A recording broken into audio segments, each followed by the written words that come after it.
Assalamu alaikum students and welcome to another video in my YouTube channel. Today I will teach you about direct and indirect speech or direct and indirect narration. Okay? तो students आज की class में आप लोगों को सिखाऊंगा कि direct and indirect speech किसको कहा जाता है. ओके और इनका इस्तेमाल कैसे किया जाता है. ओके तो स्टार्ट करते हैं क्लास हमारा आज का. ओके सो डायरेक्ट स्पीच किसको कहा जाता है? कलाम राज को कहा जाता है. और इनडायरेक्ट स्पीच कलाम बिलवास्ता को कहा जाता है. डायरेक्ट स्पीच एग्जांपल दे रहा हूं आप लोगों को. Okay direct speech mister Afnan said I want to meet your friends.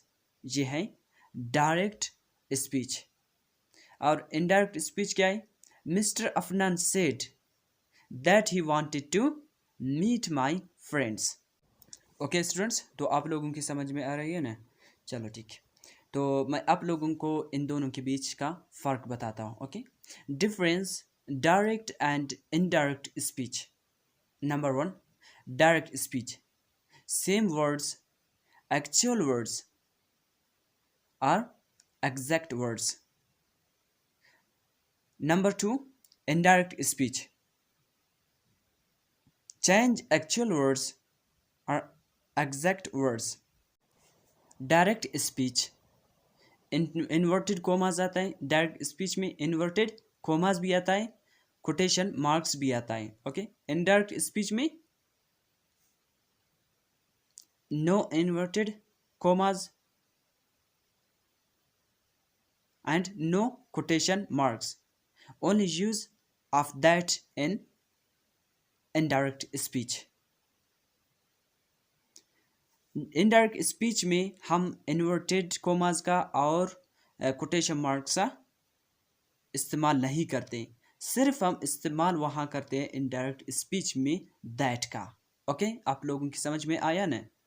तो मैं आपको एग्जांपल देता हूँ अभी समझने के लिए.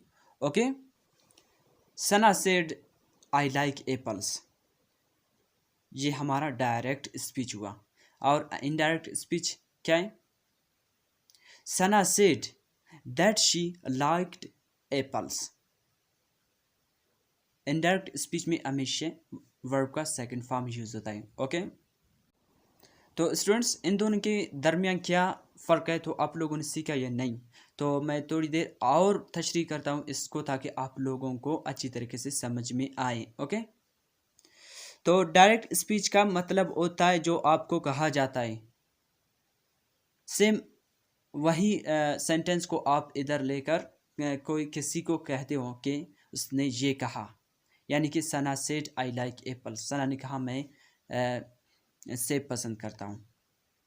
ओके और अगर अपने लफ्ज़ों में बदलना चाहते हो, अपने लफ्ज़ में बदलते हो उन लफ्ज़ों को जो कि आपकी दोस्त ने कहा है तो कैसे कहोगे? Sana said that she liked apples. तो इनका एक और मिसाल ले ली. Direct speech Ali said I bought a book for you. Indirect speech Ali said that he had bought a book for me. Direct indirect इस्तेमाल यही है. हम इसी तरह से इस्तेमाल करते हैं डायरेक्ट और इनडायरेक्ट स्पीच को. ओके मैं उम्मीद करता हूँ कि आप लोगों की समझ में भरपूर तरीके से आया होगा इंशाल्लाह. अगर फिर भी समझ में नहीं आया तो आप कमेंट के ज़रिए मुझसे पूछ सकते हैं. इंशाल्लाह मैं आंसर कर दूँगा आपको जब भी अवेलेबल हुआ. ओके तो डायरेक्ट एंड इनडायरेक्ट स्पीच का क्लास यही तक ख़त्म हो गया. इंशाल्लाह अगले क्लास के साथ आप लोगों के साथ होऊंगा अगर ज़िंदगी रही. तब तक के लिए मुझे इजाज़त दीजिए. अपनी दुआ में याद रखना और अपना बहुत बहुत सारा ख्याल रखना. अल्लाह हाफिज़.